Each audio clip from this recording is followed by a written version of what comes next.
Hi, and welcome to another video series here on Feedstocks. For this day, we will be talking about the nature of a disaster. Take note of the important details that you will gather from this video lesson as it will become a reference or reviewer for upcoming exams and quizzes. Stay tuned and curious to say Eureka!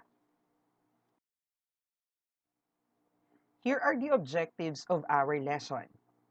Explain the meaning of disaster. Differentiate the risk factors underlying disasters. Describe the effects of disasters on one's life.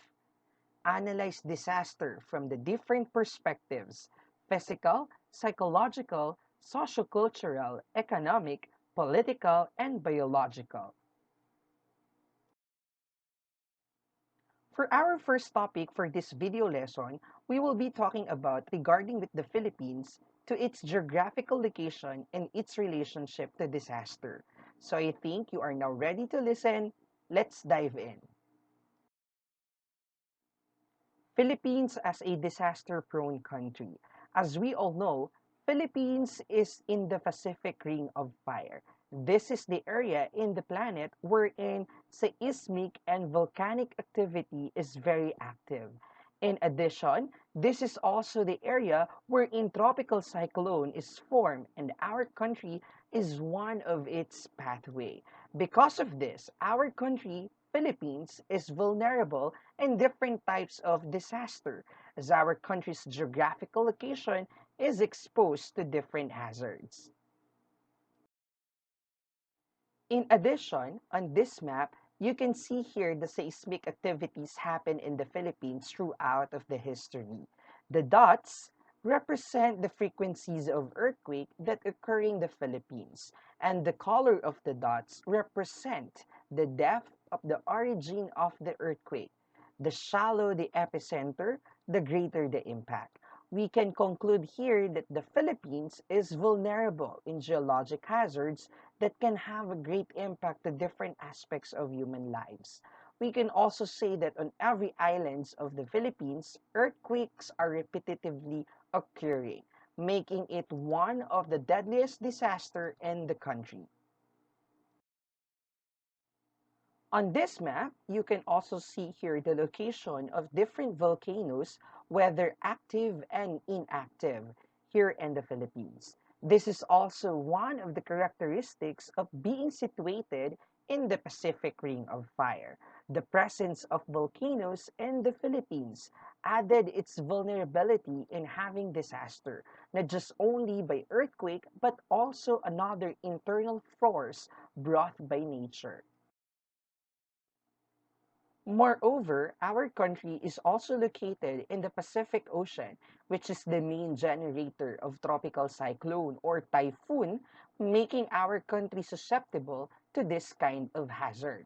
We can see here on this map, some areas in the Philippines are heated not just only one tropical cyclone, but more than 60 tropical cyclone in a span of 4 decades.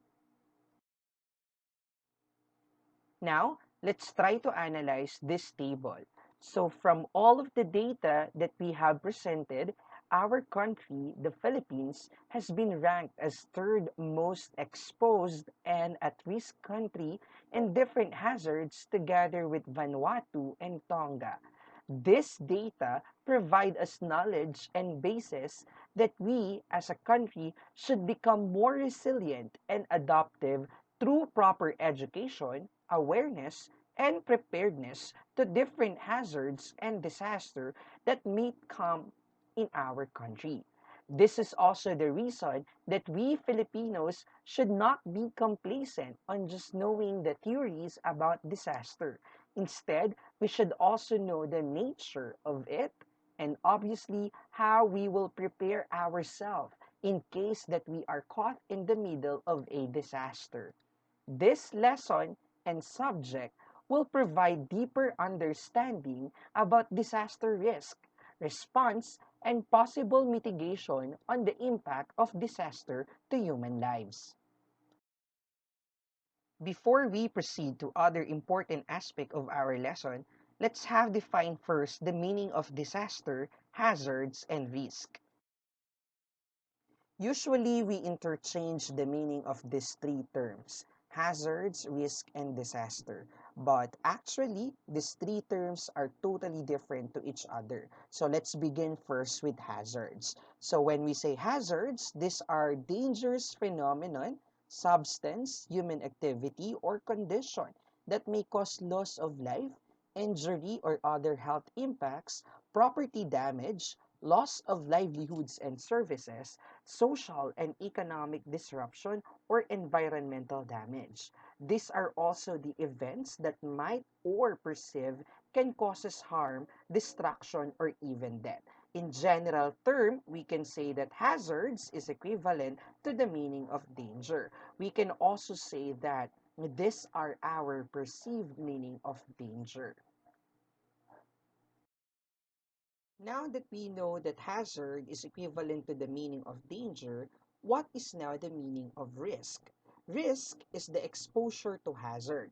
We can also say that risk is the probability of being at danger. It means that this is our chance. This is the chance that we might get harm to a specific hazard or to a specific danger. How about now the meaning of disaster? So when we say disaster, it is a serious disruption of the functioning of a community or society involving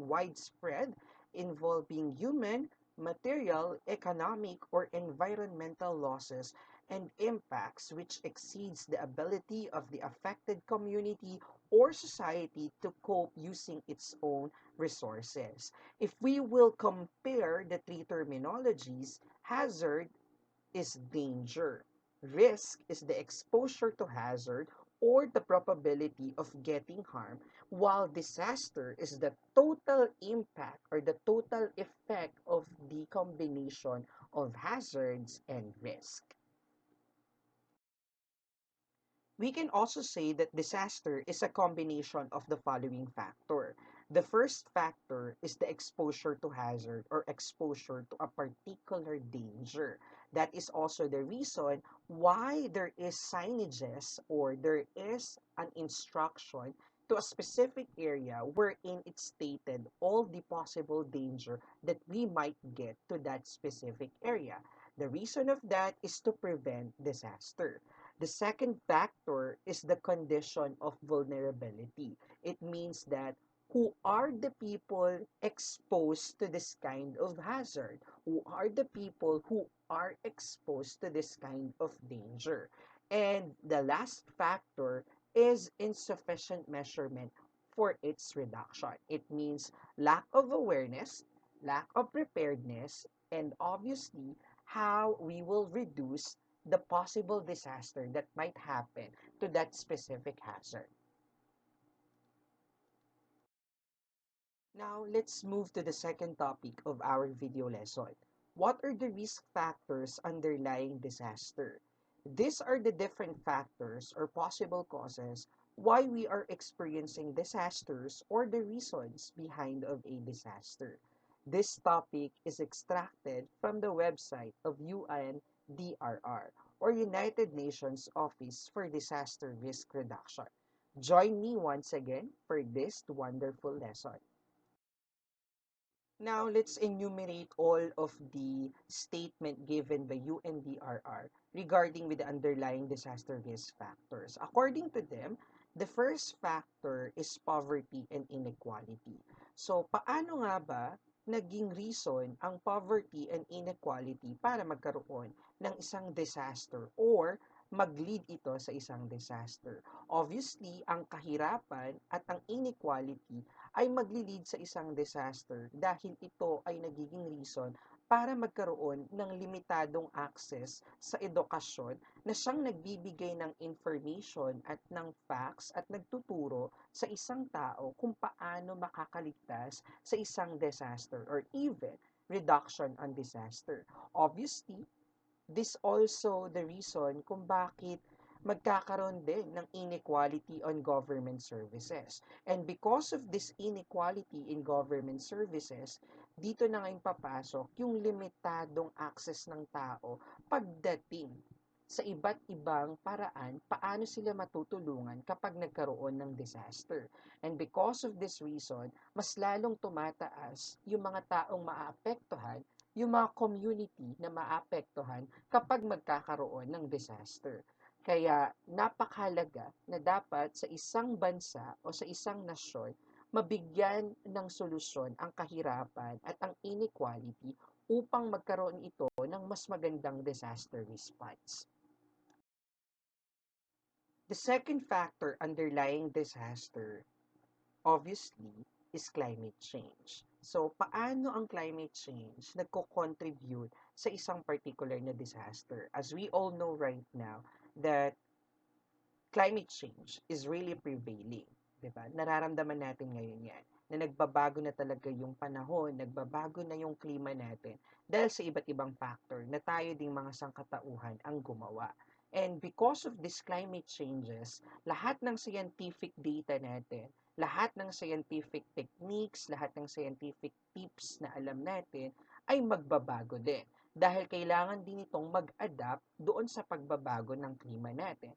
Ngunit, kung ang pagbabago ng klima natin ay bigla-bigla, at the same time, itong pagbabago ng klima natin ay hindi lang basta bigla, ito ay nagiging rapid, hindi makakasabay yung pag-aaral natin tungkol dito sa mga disaster. At nagkakaroon ng delay kung paano natin masusolusyonan itong mga disaster na maaaring dumating kaugnay ng climate change. This is also the reason why different nations in our planet right now are talking about regarding on how they will address climate change, because climate change can contribute to many form of disaster. At the same time, it can worsen the impact of disaster to a community.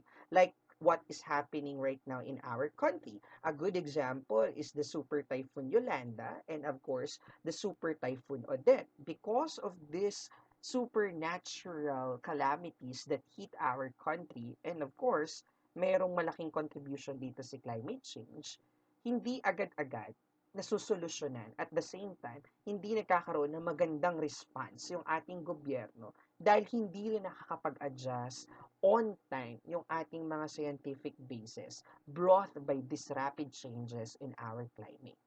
That's why kailangan mag-adjust ng mga data natin scientifically doon din sa pagbabago ng klima at ng panahon.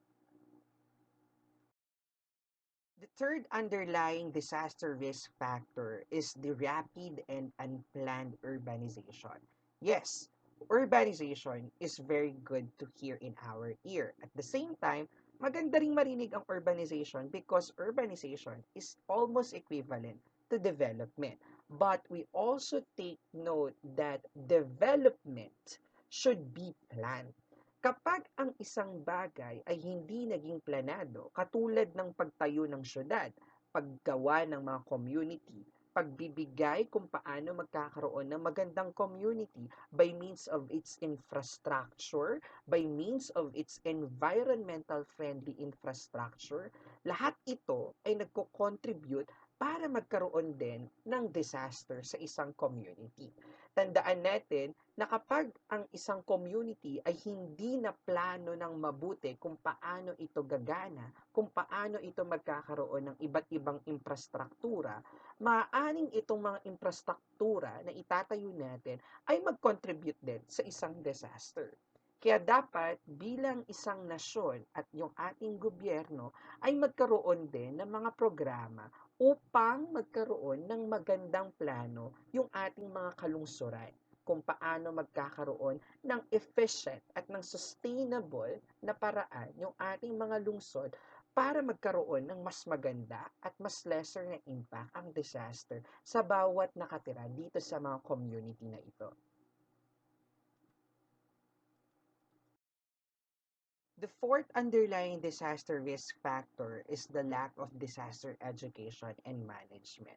Obviously, alam nating lahat na ito na kapag kulang tayo sa kaalaman tungkol dito sa bagay na ito, ay magko-contribute din ito sa mas malaki pang epekto ng disaster sa atin sa pang-araw-araw. This is the reason why we have this kind of subject para ma-lessen natin yung mga possible na impact ng disaster sa isang community through education. The last underlying disaster risk factors is the lack of environmental knowledge and education.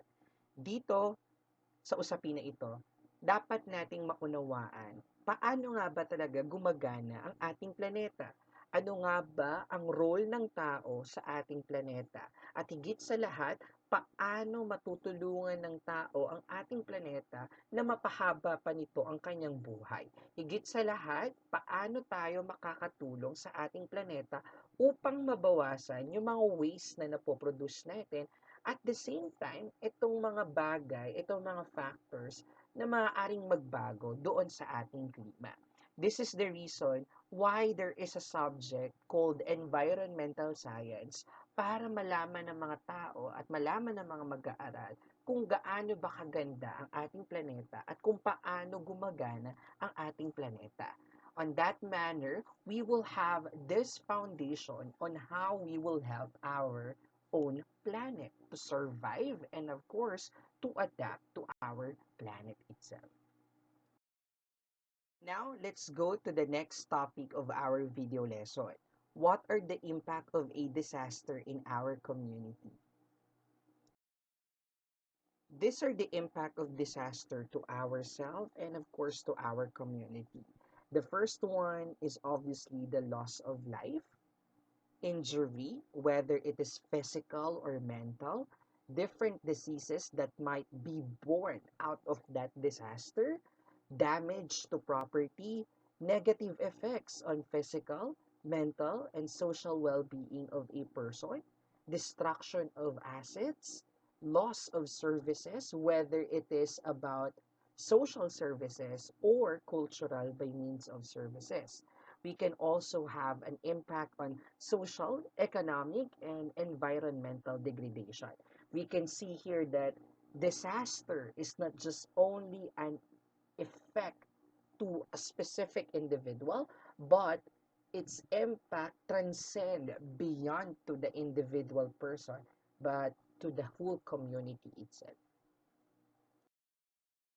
So from this impact, what are the disaster risk factors? So pag sinabi nating disaster risk factors, ano yung mga possible na maging effect ng disaster sa ating mga tao at higit sa lahat sa ating community? Isa-isahin natin yan sa mga susunod pa nating presentation. Disaster risk is the result of the combination of exposure to hazard, vulnerability, and insufficient capacity or measures to reduce or cope with the potential negative consequences. Now, let's discuss how this disaster risk has an impact to a human individual or to the community itself. The first factor is about physical, psychological, sociocultural, economic, political, and of course, biological. Let's begin to the first factor, which is the physical factor. It pertains to the tangible objects or infrastructure, like the availability of fire exits, of the sturdiness of the building, or the presence or absence of objects that can harm you or help you. Katulad nung nakikita nyo ngayon dito sa presentation, meron tayo ditong danger signs or yung mga signages. These are an example of physical factors na maaaring mag-contribute ng disaster sa ating mga tao or sa isang community. This is the reason kung bakit meron tayong mga signages sa iba't ibang area para malaman agad natin or makot yung attention natin na kailangan nating magbigay ng extra care dun sa area na yon dahil there is already a perceived danger or hazard doon sa isang specific area na yon. That's why it is part of physical factor. Maaaring kasama din sa physical factor yung mga infrastructure ng isang area. Gaano ba katibay yung isang area? Gaano ba katibay yung isang infrastructure dito? And all of that is part of physical factor. The next factor is the psychological factor. For this factor, it includes the state of mental capacity. And are we dealing with babies, kids, adults, PWD, or special needs? This is also part of the perception of self regarding with self-assessment of capability to respond to disaster and fear. These psychological factors answer, gaano ba tayo kahanda kapag nagkaroon na ng isang disaster by means of our mental health being? Gaano ba kahanda yung mga vulnerable dito sa particular na disaster na ito? Katulad ng mga nakalagay dyan. Katulad ng mga sanggol, bata, mga matatanda, mga PWD, and of course, yung mga merong special needs. Lahat ito ay parte ng psychological factor. This is the reason why in preparation, in disaster, hindi lang natin hinahanda yung physical factor, yung infrastructure ng isang community, but also hinahanda din natin yung sarili natin, yung ating kaisipan kapag nagkaroon na ng isang disaster. And all of this is part of psychological factor.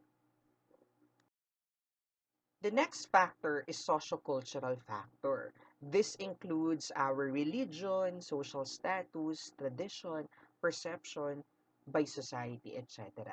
This can also includes the following, no? It can includes norms, customs, attitudes, and of course, our values. Hindi lang natin hinahanda yung sarili natin, yung kaisipan natin kapag meron ng disaster. Hinahanda din natin yung iba pang bagay na may patungkol sa lipunan, sa society natin. Especially, understanding natin tungkol doon sa particular na disaster na yon. Higit sa lahat, yung scientific understanding, scientific basis natin kung bakit nagkaroon ng gantong klase ng disaster. Ano ba yung causes nitong mga disaster na ito? Hindi pwedeng isisisi natin yung disaster na ito because of a being na hindi naman natin nakikita or hindi naman natin nararamdaman. At the same time, ano ba yung pananaw natin dito sa mga disaster na ito? At higit sa lahat, paano ba tinitignan ng tao ang isang disaster? At higit sa lahat, kapag meron ng disaster, paano tumatakbo ang kaisipan ng isang tao? 'Di ba? Kaya nga, during disaster, napakahalaga na ma-input sa atin yung socio-cultural factor natin na buhay muna bago ang iba. 'Di ba? Napakahalaga nito, itong konsepto na ito na buhay muna bago ang iba para kapag dumating itong disaster na ito, ang una nating ililigtas yung mga merong buhay. Secondary na lang yung mga material na bagay na pagmamay-ari natin. At lahat ito ay parte ng tinatawag nating socio-cultural factors. The next factor is the economic factors. It includes assets, liabilities, income, economic class, and etc. This also includes our occupation, the education that we have, and of course, the housing condition. Obviously, kapag merong disaster, hindi lang naapektuhan nito ang ating kaisipan, ang ating katawan, ang ating pananaw sa buhay, naapektuhan din nito ang ating pang-araw-araw na ginagawa, yung ating mga trabaho, yung education system na meron tayo. At higit sa lahat, hinahanda din natin dapat yung economic aspect natin. Yung economic aspect ng ating lipunan kapag magkakaroon na ng isang disaster. Gaano ba kahanda yung community ninyo kapag nagkaroon ng disaster by means of its economy? Meron bang mga resources na available agad kapag nagkaroon ng disaster? Yung mga trabaho ba doon sa community na yon, nakakasigurado ba tayo na ito ay magiging tuloy-tuloy kapag meron ng disaster?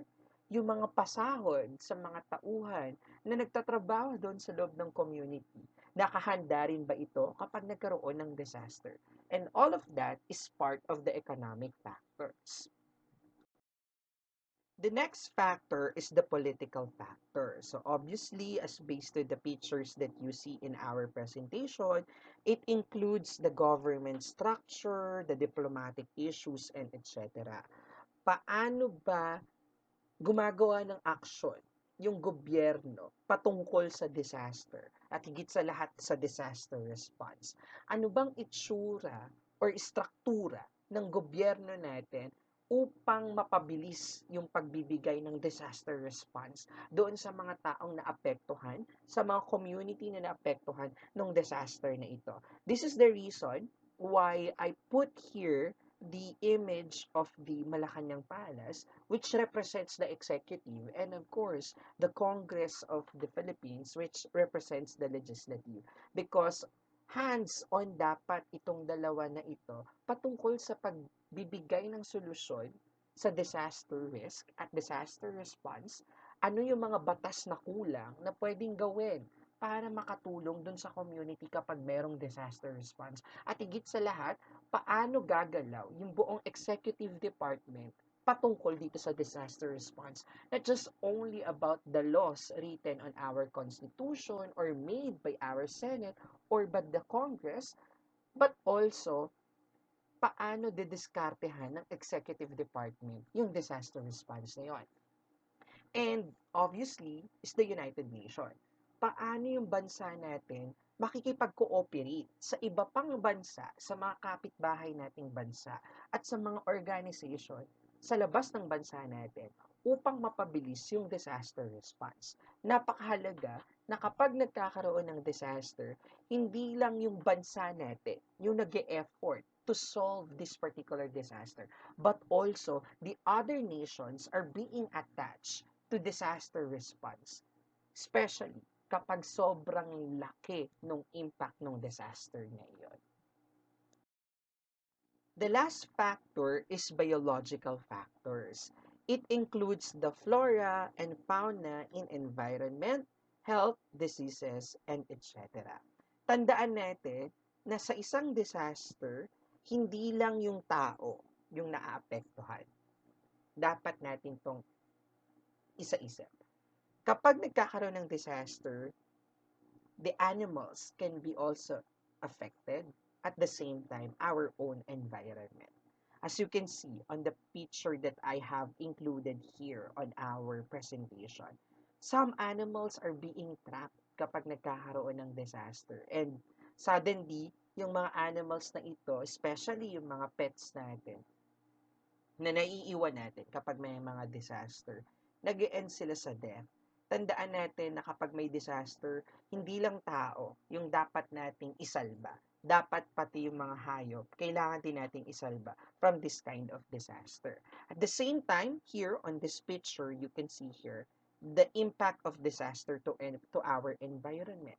Tandaan natin na kapag nagkakaroon ng disaster, hindi lang tao, hindi lang hayop yung naapektuhan, but also our nature, the environment itself. Katulad nitong oil spill, di ba? Naapektuhan niya yung buong environment ng karagatan to the point na hindi lang niya naapektuhan yung mga animals na nakatira sa karagatan, but also the habitat of that particular environment nasisira because of this disaster. And we should also take note that after a particular disaster, meron niyang iba't ibang diseases na ipapanganak at magkakaroon. 'Di ba? Kaya dapat yung healthcare system natin, nag-a-adjust din yan. Dapat yung healthcare system natin, nag-i-improve din for proper disaster response. Now, to end our video lesson for this day, take note of this quotation.